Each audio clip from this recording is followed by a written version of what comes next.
Hi friends, இன்னைக்கு sweet macaroni எப்படி செய்யறதுன்னு பார்க்கலாம். அதுக்கு ஒரு கப்பு மேக்ரோனி எடுத்திருக்கேன். தேவையான அளவு தண்ணி ஊற்றி மேக்ரோனியை 3/4 பதத்துக்கு வேக வச்சு வச்சுக்கோங்க. வேகும்போது ஒரு பிஞ்ச் உப்பு, 1/2 ஸ்பூன் எண்ணெய் ஊற்றிக்கோங்க. வெந்துச்சு வடிகட்டி எடுத்துக்கோங்க.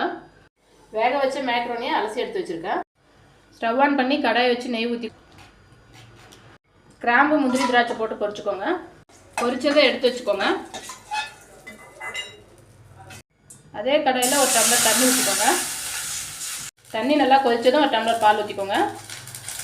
சர்க்கரை தேவையான அளவு போட்டுக்கோங்க. பால் ஊற்றி நல்லா கொதி வரணும். நல்லா கொதிச்சதும் வேக வச்ச மேக்ரோனியை சேர்த்து கலந்து விட்டுக்கோங்க. பால் நல்லா சுண்டி வந்ததும் ஒரு பிஞ்ச் ஏலக்காய் பொடி போட்டுக்கோங்க. பொரிச்சு வச்ச கிராம்பு, முந்திரி, திராட்சை சேர்த்துக்கோங்க. டேஸ்டியான ஸ்வீட் மேக்ரோனி ரெடி. குழந்தைங்களுக்கு கொடுத்து பாருங்கள், விரும்பி கேட்டு வாங்கி சாப்பிடுவாங்க. செஞ்சு பார்த்துட்டு எப்படி இருந்ததுன்னு கமெண்ட்டில் சொல்லுங்கள். இந்த வீடியோ பிடிச்சிருந்தா சப்ஸ்கிரைப் பண்ணி சப்போர்ட் பண்ணுங்கள். தேங்க்ஸ் ஃபார் வாட்சிங்.